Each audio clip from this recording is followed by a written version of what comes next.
Hi,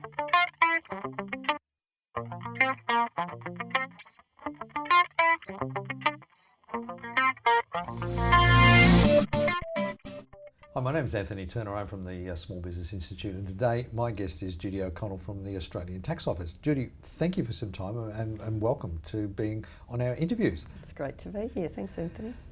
Judy, you've been with the Tax Office for a number of years now, and you were very innovative, I understand, in all of the setup of the online versions of the ATO over a period of time, and worked extensively in that area. Maybe you'd like to give us a bit of an idea, on our viewers and listeners, a bit of an idea of your background and how come you're sitting here today. Thanks.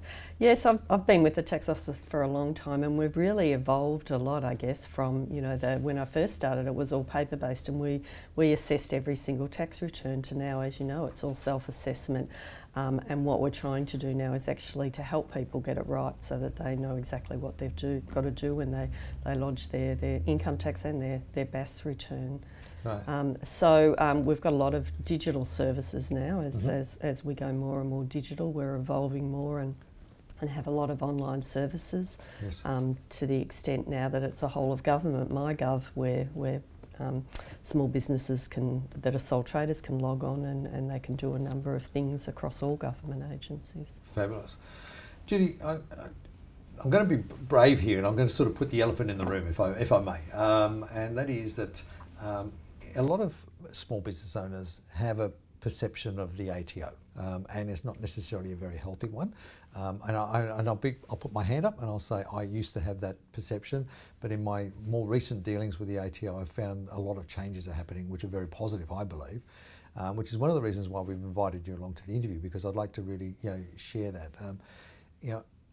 Am I right? Are there sort of changes really going on in the background there that are making things a lot better and much more customer focused than they have been in the past? And maybe you'd like to expand on what those things are. Yes.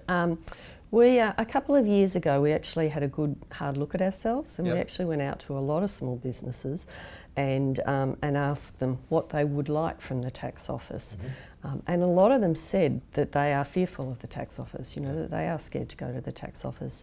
And it was interesting, I actually found that myself. I went out to a small country town in New South Wales and with the Small Business Commissioner of New South Wales, and she went we were walking the street, and she went into the office of this small business and said, hi, we're here to help, anything that you want. And the small business owner was like, oh, that's great, that's fantastic. And then she said, I'd like to introduce Judy from the tax office. And the lady said, oh, look, actually, we're fine. We don't actually need any help. And she took 3 steps back, and that was it. And that's what I was finding. And I started talking to them, and I said, well, why is it that you don't want to talk to the tax office? And they said, well, normally if you talk to the tax office, it's because you're in trouble, and you get, told off or penalised. And so we actually thought then, well, what do we have to do? So we've done a lot of work in consulting with small business. Yes. And finding out how we can actually help you, because the reality is we want businesses to thrive and to grow. That's what we're there for as a government. That country's revenue-based yeah, part of it, exactly. isn't it? That's right. Yeah.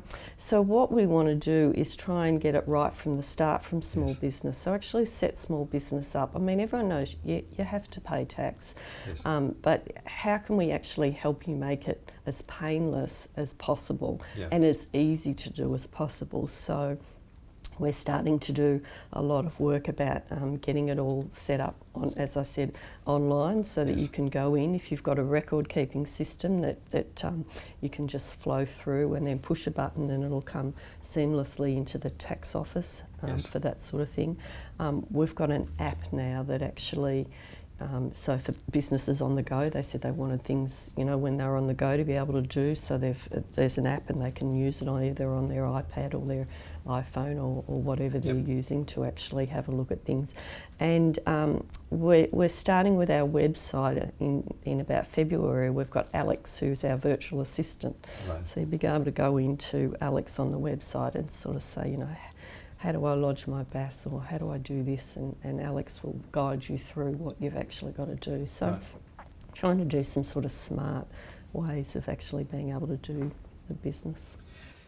One of the things that I've noticed, and I've actually got the app, so it's, you know, I had a look at it and had a bit of a play around with it, and it's a great little tool because it's not just about your tax dealings, is it? It's things like, you know, business registrations, updating details, and there's all of those sort of generic things that's a lot more user friendly than what it has been in the past, where I used to have to hang on the phone for an hour to get to speak to somebody, and then maybe transferred 3 or 4 times and all those sorts of things. And, you know, and I'm reiterating that not to make a mockery of the ATO, but just to show how far it has come. You know, because I know in my own experience, just recently I had an issue with an ABN registration. And there was some glitch in terms of transferring of a business name, because it would already exist as a trading name, and then it was set as a company name, etc., etc. But when I actually got onto somebody, the thing that I found was very different was there was somebody there who actually really took the time to help, and that was really a very pleasant surprise, but also made my life a lot easier in doing that. Is there a lot of things happening in the background in terms of, you know, training, retraining, redeveloping the staff to be more customer focused in the way that I've experienced? Yeah, there is, and we've just developed, co-designed actually with small business, about what our priorities should be for the next 2 or 3 years, and one of them is understanding what a small business is like. So putting yourselves in the small business shoes. So we're just about to kick off a program of actually being able to, have small businesses mentor our staff that deal with small businesses all the time. And the other thing that we're finding and we're hearing is that the ATO's got all these, great things. We've got the newsroom, we've got the app. You can do things online, but small businesses don't know about it. Sure. And if they do know about it, sometimes, and all of the young guys are really tech savvy, but there's people my age who aren't, who can go online, but they actually need to be shown how to do it. So we're spending a bit of time over the next 12 months actually showing them how they can actually go online, and how they can register for things like the newsroom, or when they register, use that whole of government registration process that's going to be in from July. So could you maybe give us a bit of an idea of the different elements that are now available, and how people might be able to use those for the benefit of their business? Okay, so a lot of it's from what we're hearing. So we actually heard that a lot of small businesses didn't like all the letters that they got. So they were inundated with letters from the tax office, and it was very hard to decide, is this a really important one, or is this just telling me about something? Sure. So we've got the small business newsroom that you can register for, and then you tailor it. So you say, I don't need anything about pay-as-you-go instalments because I'm not in that system, or I know enough about it. And so you can actually turn that off. Right. And then we will actually email you all of the letters that we previously posted, but only the ones that you wanted and the ones that are tailored to you.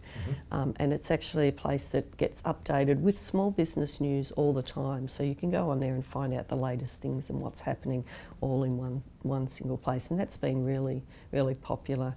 As I said, we've got the app, and one of the new features on the app is a business performance tool. Okay. So you can actually go onto there and see how you're performing. And we're doing this because some small businesses find themselves getting into debt and have problems with payments and need payment plans. So the performance tool will actually, you can go in, you can key in some of your financial, what your sales were, your cost of goods sold, that sort of thing, for I think it's 2 months minimum, or you can do it up to a year.